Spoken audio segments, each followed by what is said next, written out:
The first time I realized one summer could ruin a man's self-control, I was standing on a ladder with a hammer in my hand and my best friend's sister looking at me like she already knew I was lying to myself. My name is Luke Carter. I was 28 that summer, living in a small town near Traverse Bay in northern Michigan, where the air smelled like pine sap and cold water, and people still slowed their trucks to wave at each other. I worked with my hands for a living. Decks, docks, roofs, porches, window frames, anything weather could wear down, and a man could build back right. My father taught me before cancer took him 6 years earlier. He left me his tools, his old pickup, and a way of moving through life that was quiet and useful. Show up on time. Do the job right. Keep your private mess private. I had gotten good at that last part. Then June came, and with it, one phone call that should have stayed unanswered. I was in my workshop behind the house cutting cedar boards for a porch job when my phone buzzed across the bench. I nearly let it ring out because the number was unfamiliar. But I picked up anyway, wiped my hand on my jeans, and said hello. There was a short pause. Then a woman's voice came through, low and careful. Luke Carter? Something about the way she said my name made me stop moving. Yeah, I said. Who's this? It's Nora Bennett. I stood there with the sawdust floating in the warm light and felt an old memory open. Nora Bennett was Caleb Bennett's older sister. Caleb had been my best friend since we were 12. We spent half our childhood jumping docks, fishing at dawn, and getting yelled at by his dad for tracking mud through the garage. Caleb left for Chicago 4 years earlier and never really looked back. Nora stayed in Michigan. I had not seen her in a long time. Back then, she had been the older sister who rolled her eyes at our jokes and acted like she was always on her way to somewhere better. I leaned against the workbench. Nora Bennett. That's a surprise. She gave a quiet laugh. It sounded softer than I remembered. Caleb said you still do repair work. I do. I've got a place that needs more than a little help. Roof leak. Back deck is bad. A few windows, too. I thought maybe you could come take a look. Work had been slow, and money had been slower. Still, that was not the reason my chest tightened. Where's the place, Asso? I asked. Same family house, out by the water. That surprised me more than hearing her voice. Her parents were gone now. Caleb was in Chicago. I had assumed the old house would be sold. I can come by tomorrow, I said. All right, she answered. Thank you, Luke. The next morning, I loaded my truck with ladders, tarps, drills, and my father's dented red toolbox. The drive out took 25 minutes. Long enough for me to remind myself it was just a job, just a house, just my best friend's sister. The lie sounded weak before I even reached the gravel road. The house sat back from the shoreline behind tall white pines, weathered and quiet, with a wide deck facing the bay. It was beautiful in the tired way old places get when they have lasted longer than people expected. The deck boards were gray and split. The railings leaned. The roof shingles looked curled and worn, like they had spent too many winters holding on. Nora was waiting near the porch steps when I pulled in. For a second, I did not recognize her. She wore faded jeans and a blue button shirt with the sleeves rolled up. Her dark hair was tied back carelessly, and the morning breeze kept loosening pieces around her face. She looked older than the girl I remembered, but not in a bad way. She looked steadier, softer around the edges maybe, but her eyes were the same. Sharp, watchful, hard to fool. She smiled when I climbed out of the truck. "Luke," she said, "you still look like trouble with a toolbox." I laughed, mostly because my body had forgotten how. "And you still sound like you enjoy bossing people around." Her smile widened a little. "Only when necessary." We walked the property together. She showed me the water stain on the bedroom ceiling, the warped boards out back, the windows that rattled when the wind came off the bay. I listened, nodded, and took measurements, doing what I always did when something inside me started feeling unsteady. Work gave me a place to put my attention. The job was bigger than I expected. 6 weeks at least, maybe more. By noon, I was prying up rotten deck boards while the water flashed silver behind me. Heat settled on my shoulders. Sawdust stuck to my forearms. I was halfway through a bad section near the railing when the screen door opened. Nora stepped out with a glass of iced tea. She set it down beside me on the post. "You looked like you were about to pass out." "Appreciate it," I said. When I looked up, she was already looking at me. Not by accident. Not in passing. It was the kind of look that stays 1 second longer than it should. Quiet. Direct. Too aware. Something tightened low in my chest. She gave a small nod and turned back toward the house. But at the door she paused, like there was something else she almost said. Then she went inside without saying it. That should have been nothing. It did not feel like nothing. The rest of the week fell into a rhythm. I showed up every morning around 8. I tore out the worst of the deck, checked the roof damage, and made a list of everything the house would need before fall. Nora moved in and out of the day around me. Some mornings she watered the flower beds. Some afternoons she read on the porch with one knee drawn up under her. Sometimes she cooked with the kitchen windows open, and the smell of garlic and butter drifted out into the heat.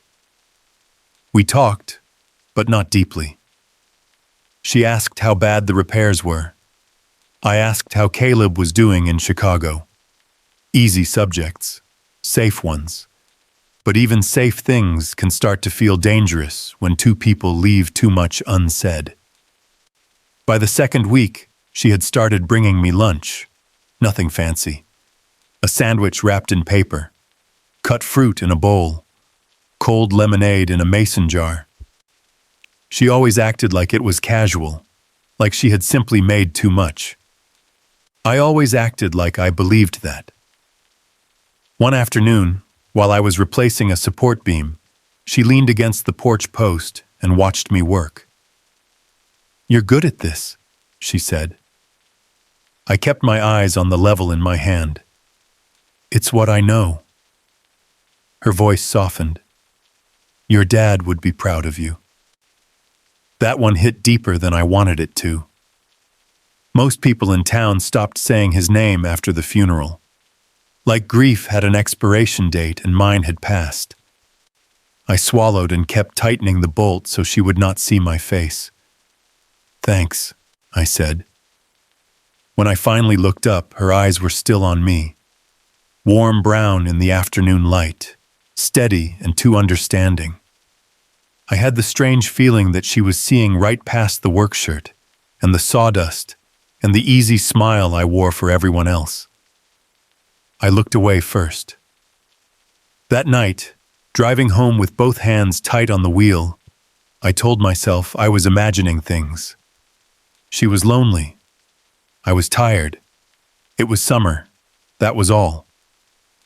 But the next morning, I showed up 20 minutes early. I told myself it was because I wanted to get ahead on the roof. Then the weather changed.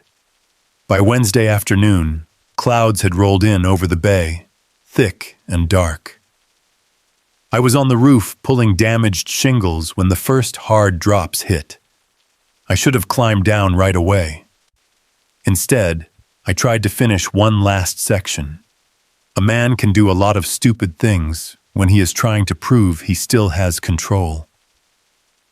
The rain came down hard and fast. The shingles turned slick.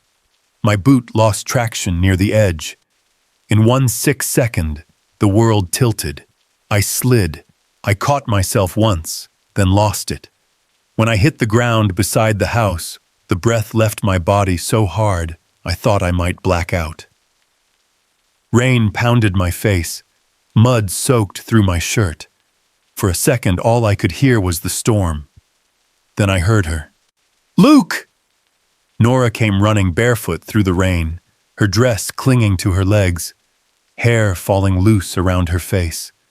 She dropped beside me in the mud, eyes wide, hands hovering over me like she wanted to touch me everywhere at once and did not know where to start. "Are you hurt?" I forced myself up on one elbow and winced. "Only in the ways that'll make me look stupid." She stared at me for half a second. Then she laughed. Not politely, not carefully. A real laugh that broke right through the storm. And standing there, soaked and bruised, with my best friend's sister kneeling in the mud beside me, I knew I was already in trouble. Because the sound of that laugh did something to me I was not ready to name. Nora helped me inside like I was more broken than I wanted to admit. I kept telling her I was fine, but my ribs said otherwise every time I took a full breath. By the time we reached the kitchen, both of us were dripping on the floorboards. She grabbed a towel from the pantry, pushed it into my hands, and pointed at a chair like arguing with her would be a waste of time. "Sit." I sat. She disappeared down the hall and came back with a dry t-shirt that had to belong to Caleb from years ago. I looked at it in her hand, then up at her. "You still keep his clothes here?" "A few things," she said. "It's clean. Put it on before you freeze." I took it and changed in the bathroom, wincing when I pulled my wet shirt over my head. My side was going to turn dark purple by morning. When I came back, Nora had water boiling on the stove and a first aid kit open on the table. "You don't have to do all this," I said. She looked at me over her shoulder. "You fell off my roof. I'm pretty sure that makes this my problem." I smiled despite myself. "You always this bossy now?" "Only with men who act tougher than they are." I sat back down while she cleaned the scrape on my forearm. Her fingers were gentle, but not shaky. She did not fuss. She just took care of me like it was the most natural thing in the world. That should have felt simple. Instead, it made something deep in my chest pull tight. When she finished, she stepped back and studied me.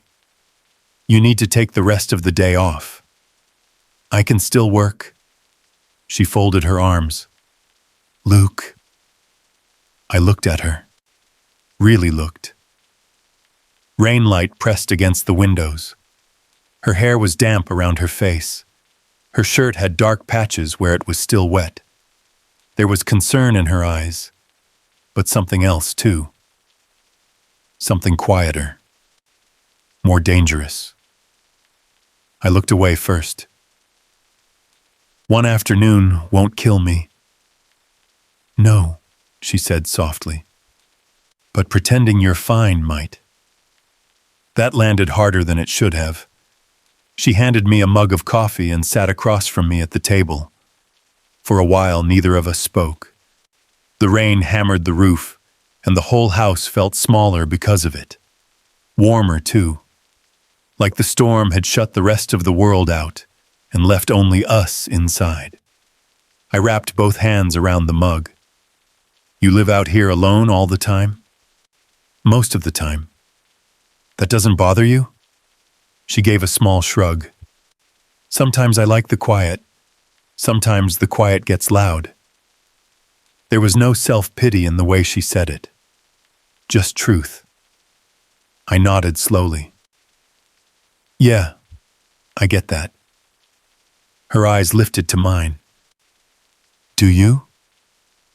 I thought about my workshop, my little house, the way I filled every silence with tasks, so I would not have to feel what was under it. More than I probably should.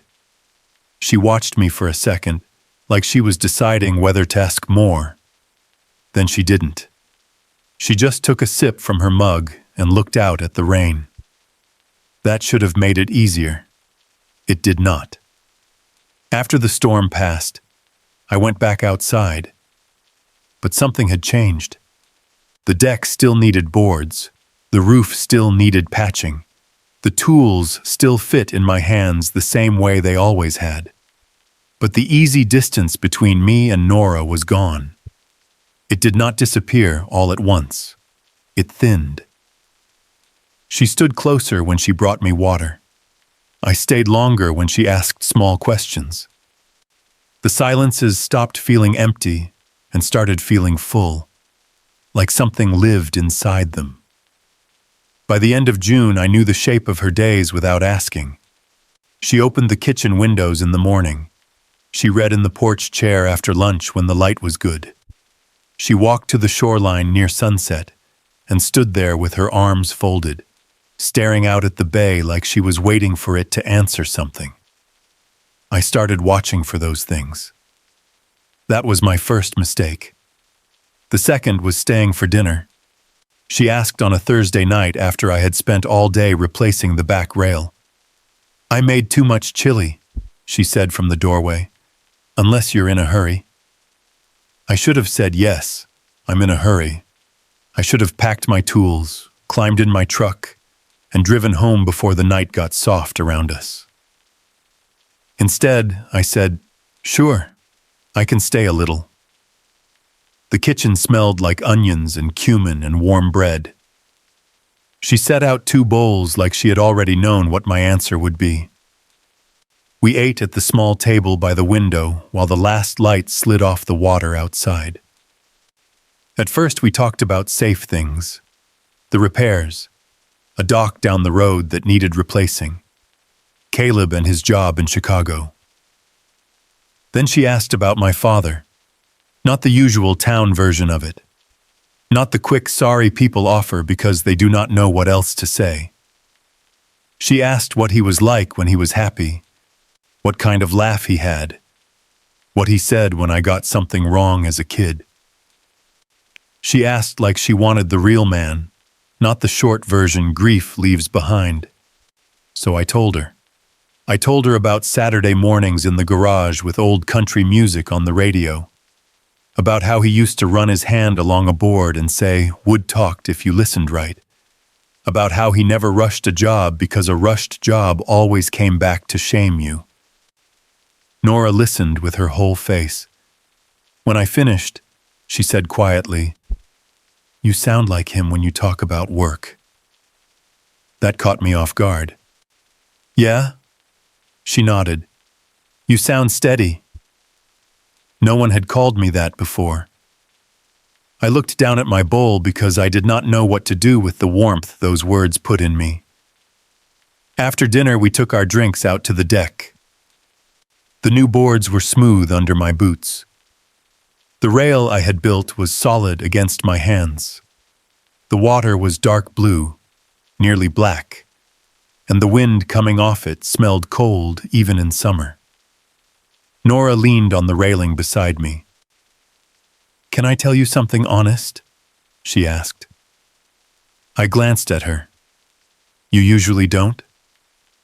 A corner of her mouth lifted. "Not if I can help it." I waited.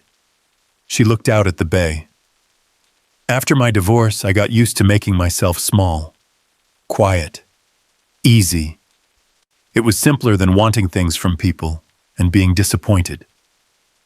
I turned to face her more fully. That was the first time she had mentioned a divorce. Caleb never talked much about her marriage, only that it had ended badly. "I'm sorry," I said. She gave a small shrug. "It's over. That part isn't what still gets me." "What does?" She was quiet long enough that I thought she might not answer. Then she said, How easy it became to stop expecting to be seen. Those words stayed in the air between us. I do not know what made me speak. Maybe the dark. Maybe the water. Maybe the fact that she had just handed me a truth too raw to ignore. "I see you," I said. The second it left my mouth, I felt it. Not just the weight of the words, the truth of them. Nora turned her head slowly and looked at me. Her eyes did not move from mine. The whole world seemed to hold still around that look. The trees, the water, the sound of the night bugs in the grass. "Luke," she said, and my name in her mouth sounded like something she should not have been allowed to say that softly. I stepped back, not because I wanted distance, because I wanted the opposite. "I should go," I said. She nodded once, but her face changed. Not anger, not surprise, just that quiet look people get when something they hoped for almost happens and then doesn't. I drove home with my hands clenched on the wheel so hard my knuckles hurt. After that night, everything sharpened. July came in hot and bright. The house looked better every day, but being there started to feel less like work and more like temptation wearing ordinary clothes. Nora brought me lunch almost every day now. Once it was grilled chicken and fruit. Another time it was pasta salad and lemonade. She always acted casual. I always thanked her too quickly. One afternoon, while I was fitting trim around a window, she asked, "Do you ever think about leaving this town?" I kept measuring, mostly so I would not have to look at her right away. "Sometimes." "But you never do." "No." "Why?" I smiled faintly. "Maybe because this is the only place I know how to be." She was quiet for a moment. "That sounds lonely." I finally looked at her. She was standing in the grass with the sunlight on her hair and one hand resting on the porch rail. There was no judgment in her face, only recognition. "It can be," I said. Her eyes held mine. "I know." The next text from Caleb came the following morning. "How's the place looking? Nora says you're saving the house." I stared at the message too long.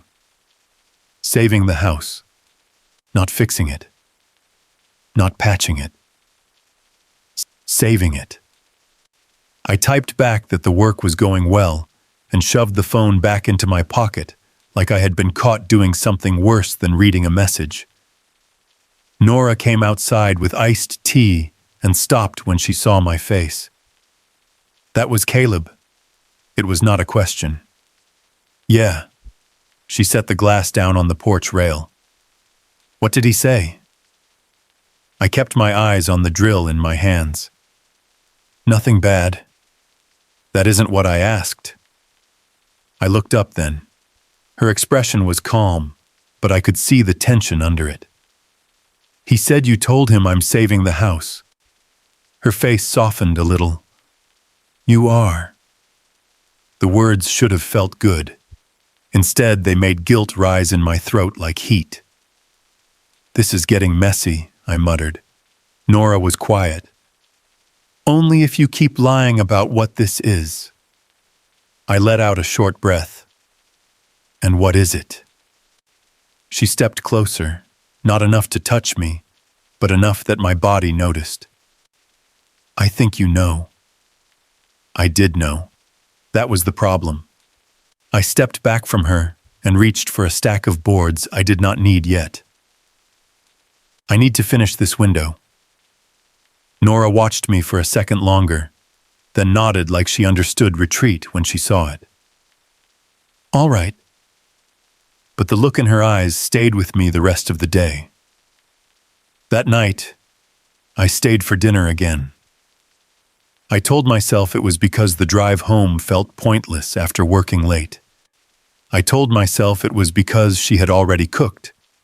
I told myself a lot of things that were not the truth. We ate quietly. The air felt charged before either of us said a word. Then, halfway through dinner, the lights flickered. Once, twice, then the whole house went dark. Nora sighed softly. Storm line again.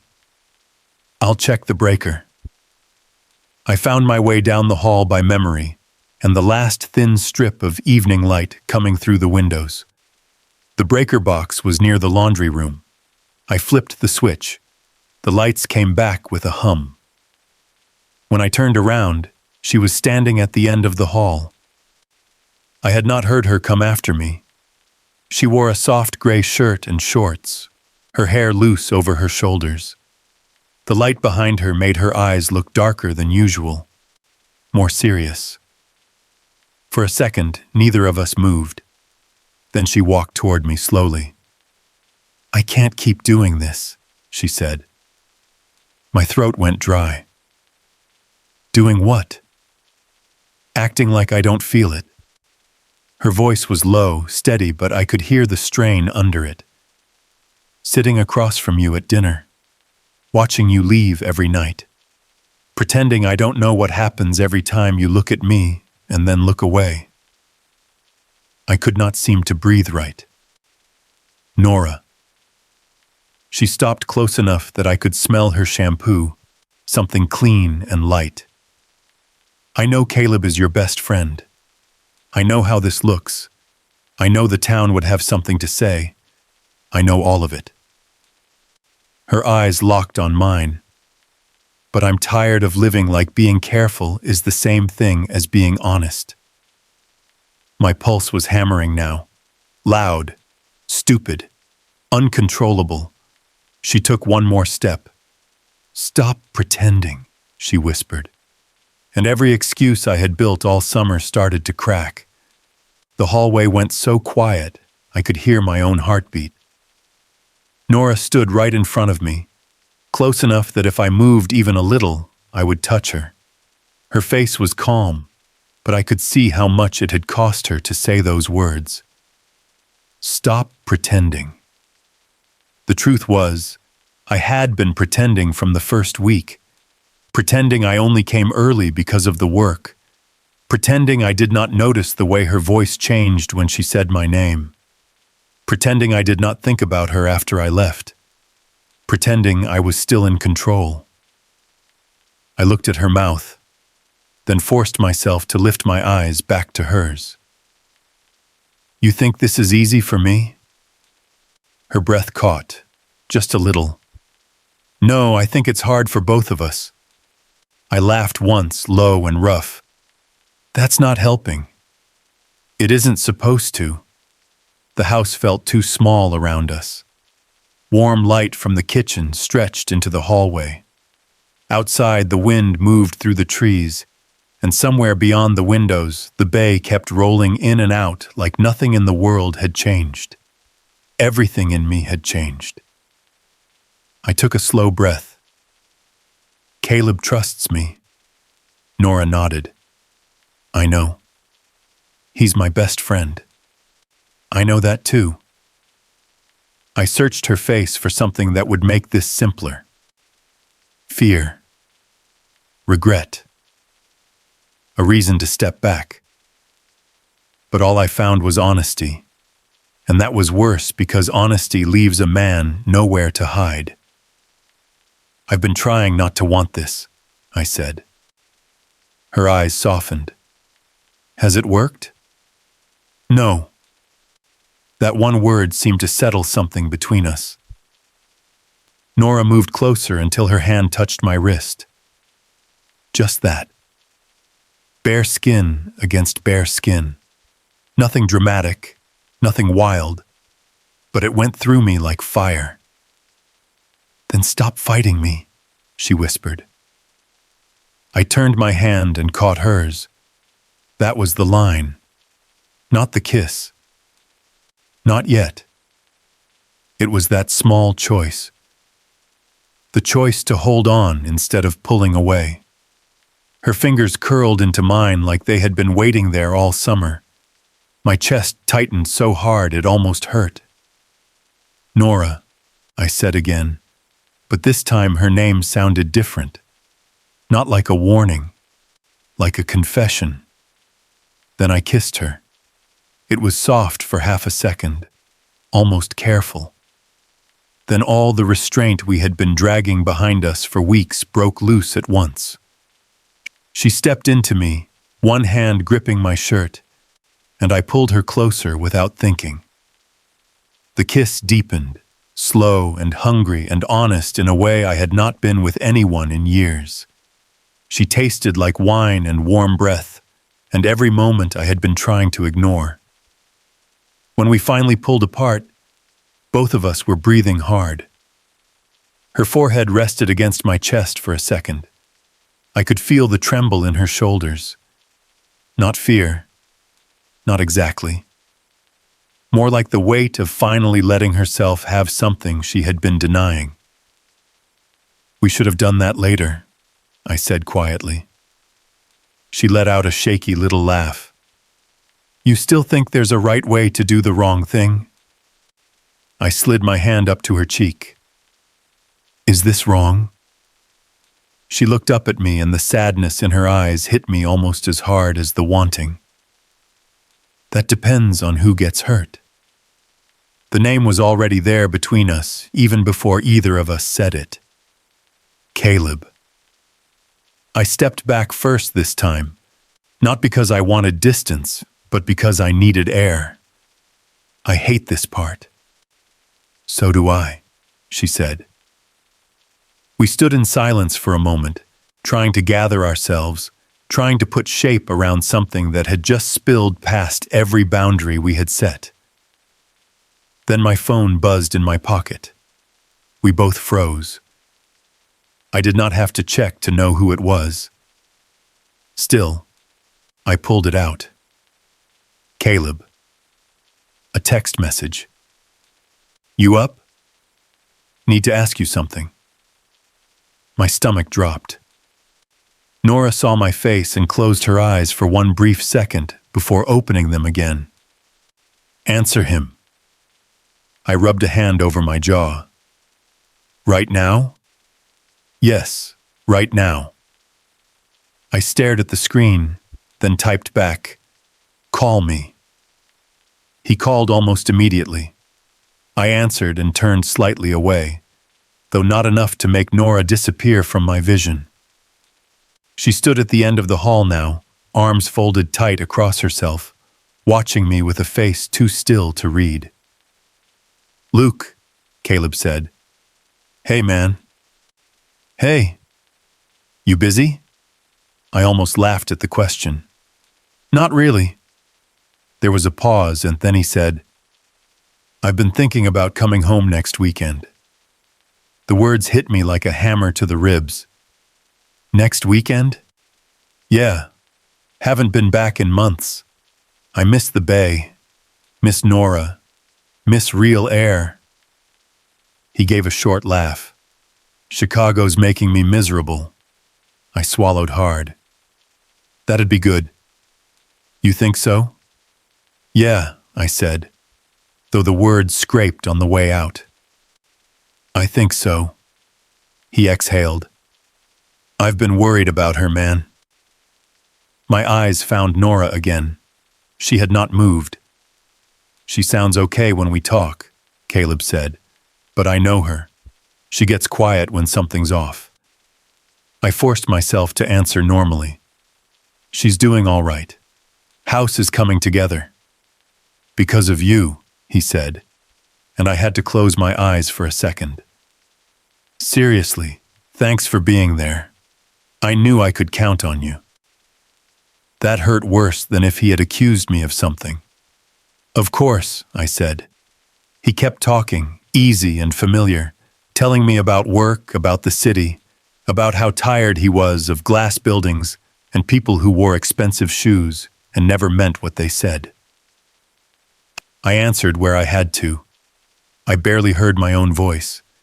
Then he went quiet and asked, "You ever feel like we got old too fast?" I stared at the wall, at the shadow of Nora's shoulder in the hallway light. "Yeah," I said. "Lately, yeah." He laughed softly. "Glad it's not just me. Anyway, I'll text you when I lock in the drive. Maybe we get a beer. Like old times." "Yeah," I said again. "Sounds good. Tell Nora I love her." My throat tightened. "I will."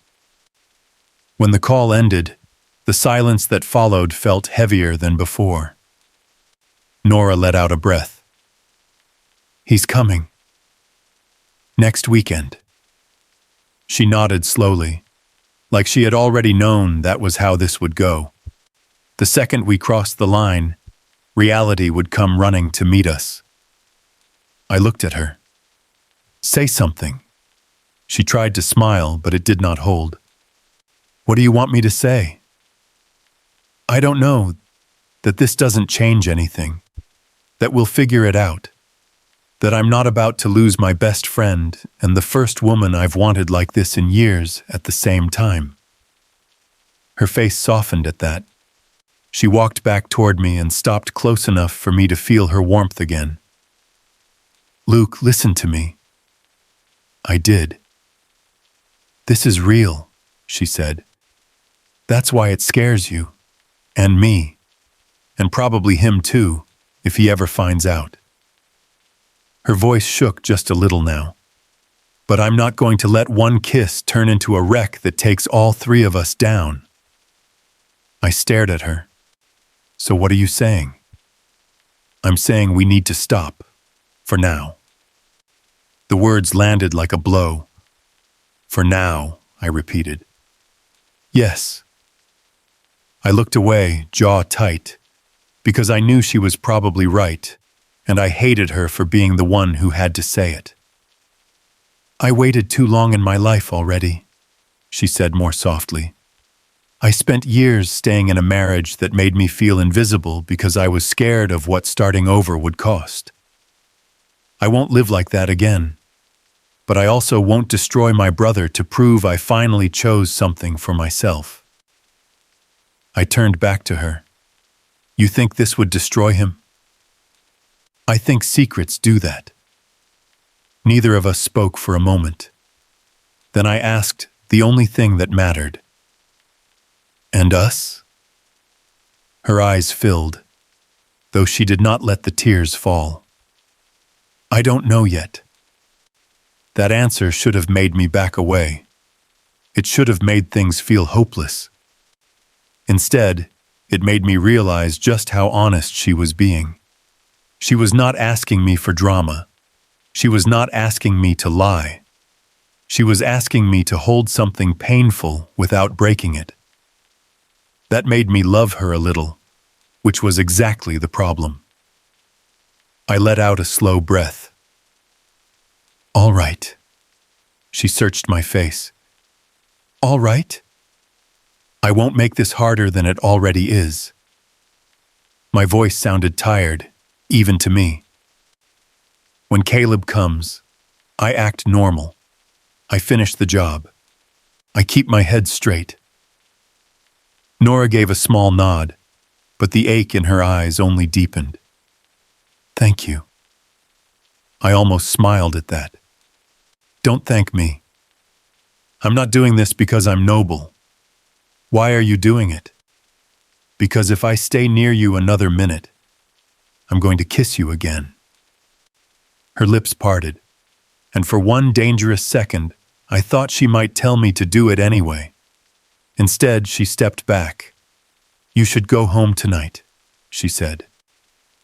I hated that she was right. Again. I grabbed my keys from the kitchen table. She walked me to the front porch in silence. The night had turned cooler. The bay was dark and moving under a thin strip of moonlight.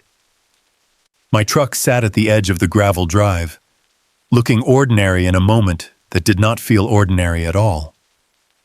At the steps, I turned toward her. "What happens now?" Nora wrapped her arms around herself against the breeze. "You finish the house. And after that?" She looked out toward the water for a second, then back at me. "I don't know." I nodded once, even though it hurt. Then she reached into the pocket of her shorts and pulled out a folded note. She pressed it into my hand. "Don't read it here," she said. I looked down at the paper, then back at her. "What is it?" "Just take it." I slipped it into my pocket. For a second, neither of us moved. Then I touched her face one last time, just with the back of my fingers, like a man checking whether something beautiful was real before he lost the right to hold it. Her eyes closed. Then I turned and walked to my truck before I could change my mind. The drive home was a blur of dark road, pine shadows, and too many thoughts. I could still feel the shape of her in my arms. I could still hear Caleb saying, "I trust you." By the time I pulled into my driveway, my chest felt hollowed out. Inside, I sat on the edge of my bed without turning on a single light. Then I took out the note. Her handwriting was neat. Careful. The kind that looks steady even when the person writing it is not. "Luke, I don't regret tonight. That may be the worst part. I know what this is asking of you. I know what it's asking of me. Maybe the timing is wrong. Maybe the people around us make it impossible. Maybe we are both too late for the easy version of this. But if what happened tonight still feels true when summer is over, come back when the air turns cold. The house will need one last coat on the porch before winter. I'll be here. Nora." I read it once, then again, then a third time, slower. By the end, my throat was so tight it hurt to swallow. She had not asked me to forget her. She had not said goodbye. She had asked me to wait. And maybe waiting was its own kind of heartbreak. Maybe it was cruel. Maybe it was the only decent thing left for two people who had finally told the truth too late.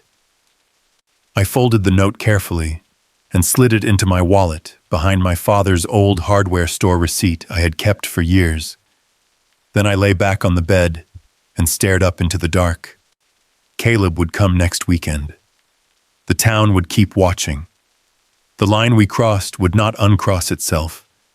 But for the first time all summer, I stopped pretending I did not know what I wanted. When fall came, when the leaves burned orange along the bay and the air turned sharp and honest, I was going back to that house. And this time, I would not be the one hiding.